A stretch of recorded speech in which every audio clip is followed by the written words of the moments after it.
Joined by Kevin Magnussen of Haas Racing in F1. Kevin, thanks so much for joining us. Last time you were in Canada, which is where you are right now, you're in Mont-Tremblant actually, it was 2019. What are you looking forward to now that you're back in the Great White North?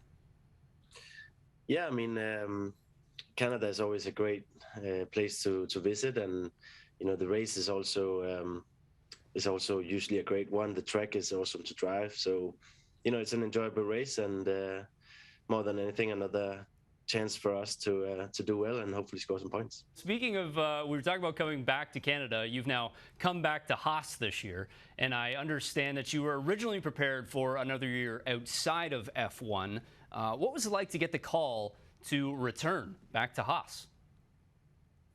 Yeah, I mean, it was a surprising call to get. I thought I was done with F1. I lost my seat at Haas at the end of 2020, and moved on. Thought I was done with it.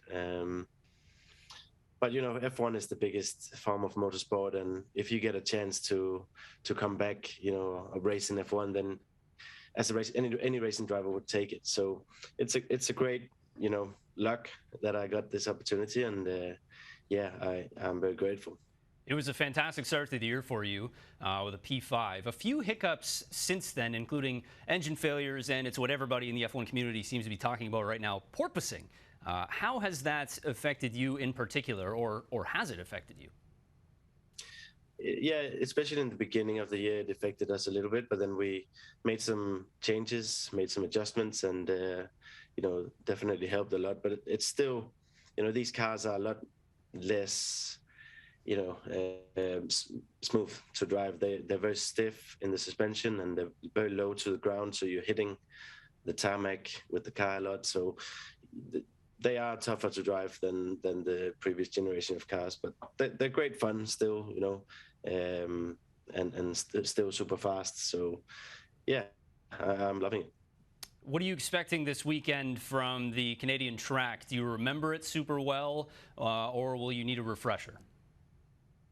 No, I think I remember it fairly well. I mean, it's I can't remember exactly how many times. I think I've been there 7 times, and also actually I was there, when I was a kid with my dad when he used to race there in IMSA, and so I have a lot of good memories from that circuit and that place. So yeah, it's exciting, and most of all, we very hopeful that we can score points and do well.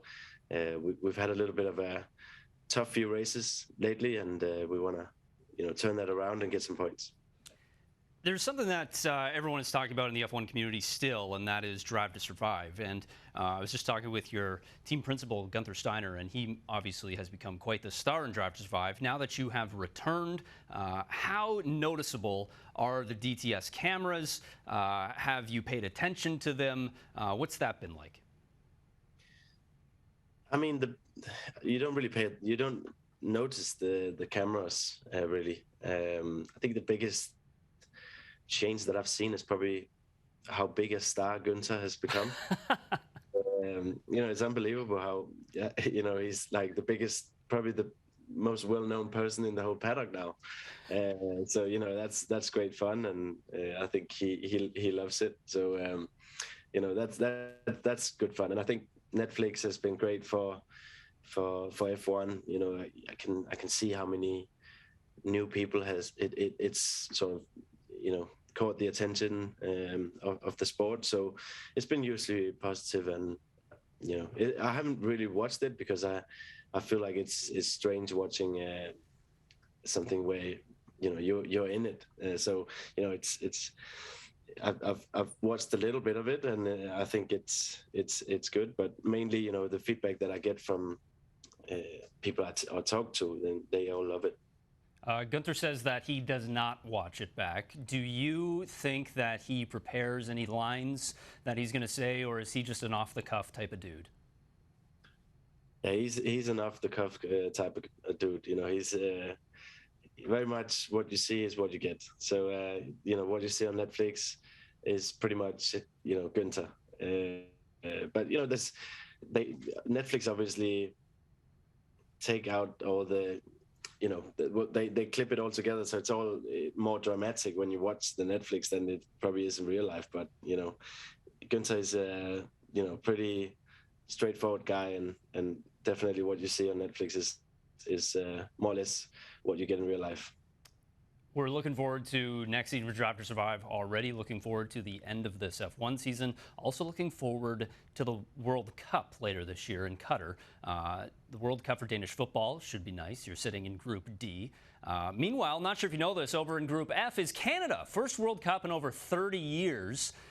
They'll be in a group with Belgium, Morocco, and Croatia. I wanted to get your expert football opinion. Who do you think is coming out of a group that features those 4 countries?